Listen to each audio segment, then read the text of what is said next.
Hey everyone, welcome to a quick overview of this torn paper plugin. First things first, as you can see, I am in After Effects. I have a composition open, and I have a single image in that composition. If I add the torn paper plugin to this layer, you can see nothing happens. And the reason for that is that this effect is designed to work off of layer masks. So if I grab the pen tool and I create a mask over the layer, you can see that the effect becomes visible. Now, the reasoning behind this choice is that a layer mask gives you full control over what you want the edges to look like, but it also allows you to keep the original layer alpha by extending the mask beyond the layer content boundary. So if I wanted only one edge to have this torn paper effect, I would just extend the mask all the way outside of the layer content where I don't want the torn paper edge to appear.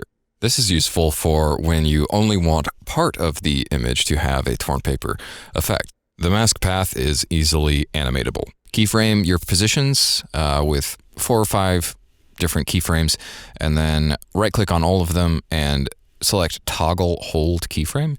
That's a quick and easy way to control the look where it's not like flowing like water. It kind of has that like cutting effect to it, which I think is more natural for a paper tear type transition. So getting into the basic settings, we're going to start off at the top with Master Scale. This is just an easy way to scale everything all at once. If you need to. If you want to look at what it looks like bigger, what it looks like smaller, it's an easy way to adjust that. Another very important control is gap width. You can see here, if we move the gap width up and down, it will make the gap width larger and smaller. Very surprising, I know. Random seed is something you can sort through to find different tear patterns. And edge softness controls how sharp or gradual the transitions are between the layers. Under edge settings, you can see that you have independent control over the outer and the inner edges, as well as the 2 middle edge layers. The roughness slider is what creates that organic tear pattern. You can change the roughness scale to scale the size of those patterns. Jaggedness is going to add the sharper, spikier tears, and notch depth is going to make that jaggedness deeper into the layer content. The inner edge expansion control, this is probably the easiest way to quickly control the overall look of your roughness. So be sure to mess around with this if you're experimenting.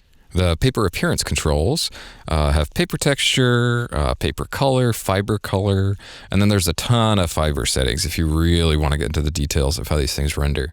The most important of these controls is probably the paper color and the fiber color. Changing these around can really give your paper appearance a very different look based on what you choose here.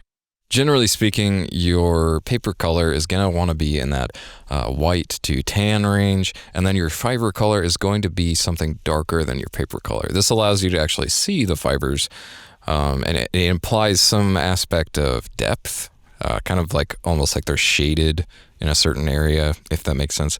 I don't know. It just looks the best to my eye if the fiber color is a little bit darker than the paper color.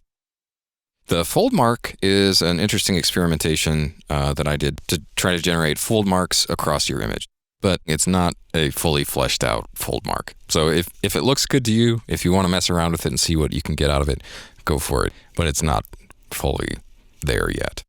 The grunge section is a collection of just little things that you can do to separate. Let's say you have an old photo that you're trying to get to look kind of interesting and textured.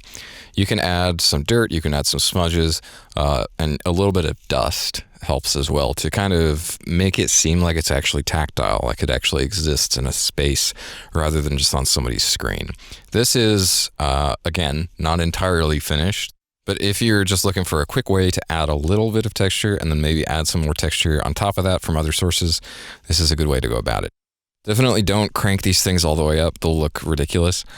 With the dust, I generally will use a value like 2 or 3 just to give a little scattering of white specks across the layer content. And that brings us to the end of it. That's the basics of this torn paper plugin. I hope you have a wonderful day, and I wish you the best on all of your paper tearing Expeditions.